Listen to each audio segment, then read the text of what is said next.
It's like a beautiful name, Isis. Ellen's rough. Ellen is like an old. But it's a rough one now. It's a rough one now because she was running Abu Ghraib in the back of her show. That's a rough one. She's out there dancing with Kristen Bell, and in the back there's people that are getting up on the rack like this. And all these staffers started to come out, not for nothing, but I know a guy, I know him very well, whose sister worked for her, who said you were not allowed to make eye contact with Ellen in the halls of that show. If you saw her, this is not a nice... That displays she is not a lovely person if you saw her. Ignore the dancing and the clues. Here is the Ellen you weren't intended to see: secrets, shade, and a Hollywood facade that cracks louder than Rogan's chuckle. Joe Rogan and Megyn Kelly are basically teaming up to take down so vicious Ellen DeGeneres that she could literally moonwalk off the internet. Yes, everything is here. Get ready, because this rabbit hole is hilarious and deep. If you thought daytime TV was innocent, think again. What they just revealed is messier than Ellen's collection of wigs during a wind tunnel. I have a question for you on this. This is perfect for you. Because I'm seeing this week that there is an attempted comeback by somebody who did not cross one of those fateful lines of misstepping on their sacred cows of gender or race or sexuality. Yeah. But she was said to be a nasty, and that's Ellen DeGeneres. Yeah. So her show got canceled after she had this testy exchange with Dakota Johnson, where something happened where Dakota said, "Oh, I had this birthday party," and Ellen said, "Well, why didn't you invite me? You didn't invite me." And she said, "No, I did invite you, Ellen. That's not what happened." And Ellen had blown her off, and then tried to play the victim on the set with her. Anyway, it led to article after article of people being like, "Ellen's a bitch. Ellen is a nasty." This was not your normal Rogan tirade about aliens or elk meat. Instead, it was Joe Rogan doing what he does best, which is to grab a sledgehammer and swing it at yet another glittering Hollywood illusion. Normally, when Joe Rogan takes aim at someone, it's loud, blunt, and about as subtle as a gorilla with a megaphone. So when he started venting on Ellen DeGeneres, the internet let out a collective gasp that is saved for infrequent instances, such as when a celebrity is arrested for something unrelated to drugs. Have they made progress with the strike? They're picketing right now, so I think it's the early stages. I would think it might take a little bit with this one. When someone crosses the writer's strike, that's some dirty shit. They cross the picket line. Yeah, I haven't seen anybody doing that yet. I think Ellen did. I had a buddy of mine who's writing on Ellen. Everybody kind of knows now what she's really all about. And that's another one of those. Like, I'm so nice, I'm so sweet. Being behind the scenes. For more incredible takedowns, please subscribe if you're enjoying this video. It was the House of DeGeneres this time, and it wasn't earthquake-proof. You see, Ellen made a lucrative career out of awkward dancing, forced laughter, and a sweet personality that could make splendid seem complicated. But Joe thought that sugary facade might as well be as real as a reality TV romance. He didn't like the staged giggles, the cult-like applause from viewers who were better trained than TSA dogs, or the media-crafted narrative that Ellen is. It's so weird when you see, like, a lot of people saying that someone who seems so nice is not nice at all. She doesn't seem nice, but that people have a very poor judge of character. She doesn't seem nice. It seems forced. People that are like that all the time, she doesn't seem nice. It's very forced. And whatever, you're allowed to be a bitch, right? You're allowed to be a bitch. You're allowed to be nasty to people. You're accomplished. You're a comedian. You did the whole thing. What you're not allowed to do is have a Guantanamo Bay situation in the backstage. Need to mention names, but he did so without a doubt because his argument, which was about the machine that gives people like Ellen the awards, was more significant than Ellen herself. The interview's the only truly nice thing backstage. According to Joe, was the gushy articles about her revolutionary acts of giving away toasters and hugging strangers, while behind that glowing curtain rumors of workplace horror stories swirled louder than one of her opening dance numbers. When even he believes that. Your wholesome act is more phony than a bachelor engagement's opinion is more impactful. It may be time to unplug the strobe lights and consider your options. The Ellen situation. Yeah. You know, people found out that Ellen was mean, and all these people came out and said, Ellen's actually a bitch. And they were like, oh, I can't believe it. And she lost everything. She fell apart, disappeared, because people found out that this character that she was portraying in half an hour on a television show is not really who she was. My buddy Greg was one of her writers, so she's a piece of shit. And he was like, she's a... Is the epitome of political correctness. He portrayed the entire Ellen show as the television equivalent of a haunted house, with a pleasant exterior and a traumatic interior. Naturally, Joe didn't stop there, because it's not fun to call out hypocrisy unless you also set fire to the entire tent. He directed his verbal flamethrower at the celebrity ecosystem that supports this type of phony branding, the same system that sells moral superiority for likes and distributes virtue points in the same way that Oprah used to give away free cars. Everyone receives a halo that is wholly unjustified, even you. Joe's main complaint was that a woman who was promoted as the high priestess of kindness was allegedly giving out power trips and passive aggression like party favors at a middle school birthday party. This was Hollywood at its best. Sell the image, ignore the content, and keep the camera rolling for the sake of ratings. However, just as the internet was beginning to calm down after Rogan's verbal demolition derby, Megyn Kelly entered the scene. Just a power jacket, a microphone, and the accuracy of a courtroom surgeon, no combat boots, no elk meat, So she eventually got canceled, but now she's coming back. She's got a Netflix special. That's the right response. Yeah. She's got a Netflix special. Here's the cap on the promo, and apparently there's now articles out about from people who have seen the preview. She plays the victim, and she says, "For me," and she actually has the nerve to say that she was run out of Hollywood. This person with $100 million in her pocket. 450 million according to Forbes. That's a low estimate. shows a Viking with a grudge swinging. With all the grace of a lawyer tearing up a witness during cross-examination, Megyn Kelly walked up to Ellen's picture. When Joe struck the picture with a hammer, Megyn questioned not only Ellen's actions, but the entire system of uncritical acclaim. Megyn raised her eyebrow and used tweezers to dissect it. She criticized the media industry for treating Ellen like queen and ignoring the odor emanating from the break room, in addition to Ellen's reported backstage antics.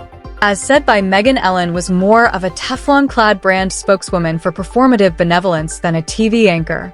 If you looked closely, her set resembled the most passive-aggressive hostage scenario in the world rather than a chat show.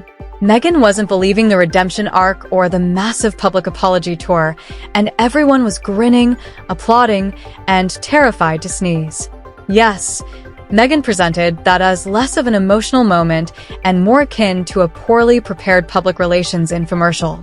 Her remarks were quiet, but they were devastating. She asked how someone with a history of alleged abuse could be transformed into a moral role model, making lunchrooms in middle schools seem like paradises.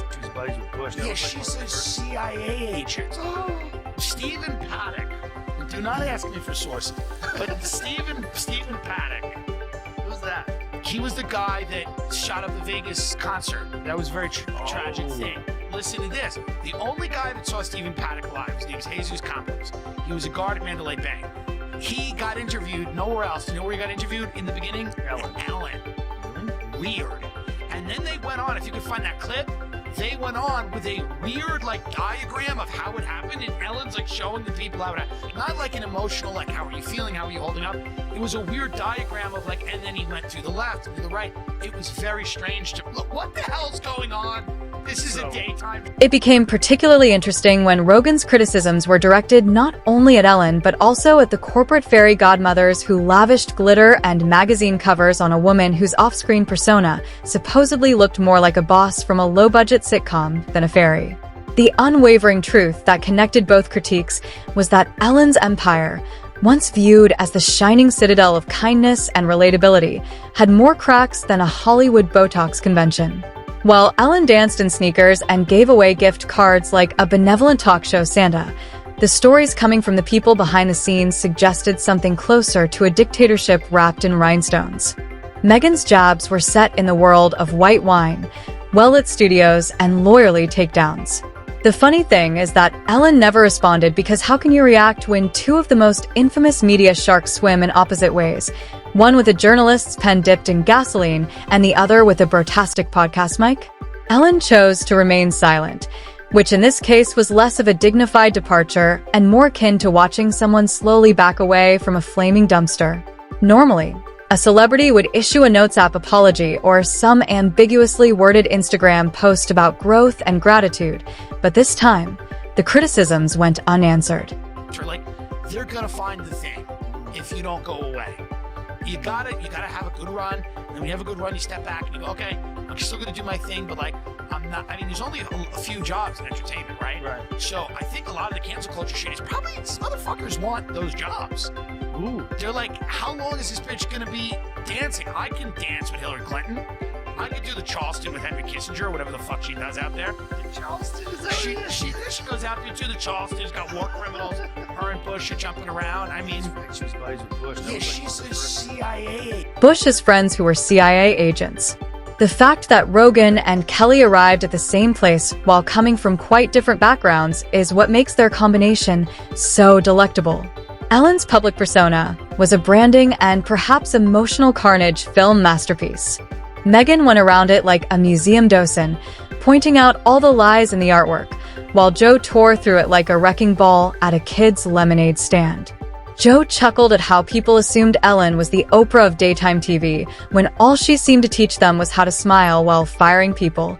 Megyn brought up the question of how a society so fixated on accountability allowed a queen of nice to get away with it on the fumes of dance montages and seasonal cardigans.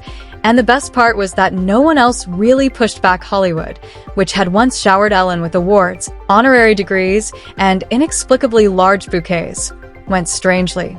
Quiet IT was as if someone yelled awkwardly at an A-list dinner party, and suddenly everyone realized they had left their oven on both Rogan and Kelly. They peeled back the glitter-coated onion and discovered something that smelled more like ego than empathy.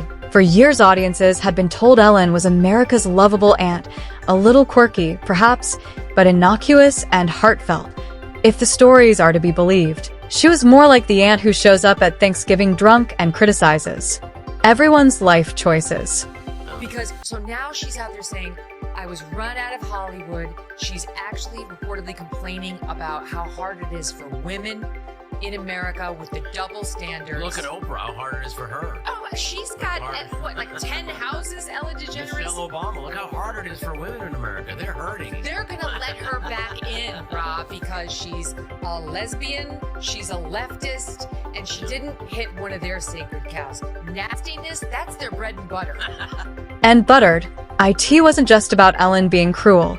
It was about fear-based leadership masquerading as whimsical charm about a brand so meticulously built that it gave the impression that it was spontaneous, and it sold to viewers as though it was genuine kindness that came from Ellen's soul. Roger and Kelly both destroyed that narrative, one with facts and shade, the other with jokes and rage. And even though they never sat in the same room together or nodded in agreement, the outcome was almost poetic. Despite coming from quite different backgrounds, Joe Rogan and Megyn Kelly are united by a common goal to pop the pastel-colored balloon of daytime TV's most revered cow. One of them built his empire with bombs and elk meat, while the other used courtroom poise and corporate polish. However, when it comes to Ellen DeGeneres, they are strangely in sync like two judgmental horcruxes from opposite dimensions, and they both came to the same conclusion. Roman's approach is the verbal equivalent of a sledgehammer laced in sarcasm. He doesn't even bother with nuance. Ellen's whole "be kind" credo had more cracks than a Hollywood Botox conference, and neither of them is interested in gently ignoring the smell. I think also I'm just saying, like, of all people on earth to be feeling sorry for herself, Ellen DeGeneres should not be on the list. she should at least, but make a real apology and do it in There's no apology. It's just woe is me. I was run out of Hollywood as she speaks from this grandiose stage on Netflix. Hello, you haven't been canceled if you are doing a Netflix special. She got 20 million for the one before this. I'm sure she's okay after the first one. He criticized Ellen's exuberant demeanor as being so ludicrous that it made Barney the dinosaur appear emotionally stable. He wondered how someone who developed a billion-dollar brand out of dancing and public embraces could be the Wizard of Oz behind a curtain of horror stories at work. In the meantime, Megyn Kelly brought the receipts with all the surgical elegance of a newsroom assassin. She didn't just side-eye Ellen's reputation. She sliced it with cold precision with a scalpel. Rogan joked that the only thing authentic about Ellen's show was the expensive mugs. As a spoiler, the curtain wasn't satin. It was HR complaint forms stapled together. Kelly analyzed how media sources chose to celebrate her generosity for years while casually disregarding the outcry from workers who claimed to have been treated like silent decorative objects and throwaway items, as well as the employee testimonials. Oh, these aren't just rumors circulating in the aisles of Trader Joe's. These were full-fledged, publicly accessible testimonies that included horrific details about a toxic workplace culture, racism, intimidation, and fear so intense that you would think it was an episode of Black Mirror Daytime Edition. One former employee claimed they were told not to talk to Ellen, not in a she's busy sense, but rather that she might melt. Of your show where everybody's walking around afraid for their life, and it's like Abu Ghraib where they're hooked up to wires and they have like, yeah, she's got dogs and hoods. If an intern's late, they have a hood on. I don't support that. That's just me. Yeah, I'm with you. Yeah, I mean, you know, I wish she's done. She's around for too long. Fallon, all these people, walk away. You've been famous forever. Walk away. Like, eventually, everybody, they're just going to figure it out. Now Fallon's on an apology. Outright now, Fallon's apology door contrasts with grotesque video montages of Ellen giving away iPads and dancing with grandmothers while behind-the-scenes assistants were allegedly reduced to tears for having chipped nail polish. The crazy part of the situation practically screamed its own conclusion. But why does this matter? Celebrity kindness is the new snake oil that we're being sold moral purity in shiny wrapping, and the media is acting like QVC for ethical branding. Ellen prevailed. As crew members were allegedly fired for taking medical leave, Ellen received standing ovations at the Emmys. If this isn't peak performance art, what is? After the scandal blew up, her ratings plummeted faster than one of her in-show giveaways, and she abruptly stopped being a household name and instead became a cautionary tale that was whispered in the studio hallways. Celebrities stopped attending, and brands quietly ghosted her as if she owed them money. Hollywood moved on, and with it, the storyline. Now, there is less glitz, but at last, there is some truth. Of course, some fans continue to defend Ellen, clinging to the memory of her dancing down the aisles and surprising fans with checks and hugs. But even that feels like trying to recall a dream after waking up fuzzy, a little embarrassing, and increasingly unbelievable. The truth is that when Joe Rogan and Megyn Kelly start pointing at the same person, it's usually a sign that the PR fog machine has broken down. Once that smoke clears, all that's left is the stage the lights, and whatever truth was left behind when the camera stopped rolling, now we're left with the remnants of a persona that was once hailed as a beacon of joy, only to be dismantled by a journalist with no mercy, no in-person confrontations, no irate rebuttals, just the quiet collapse of an empire narrated from two very different hills, and somehow both saw the same fire. And perhaps that's the true message. When the mask comes off and a media-trained bulldog and a UFC commentator say the emperor has no pants, it's likely more than just a fashion faux pas.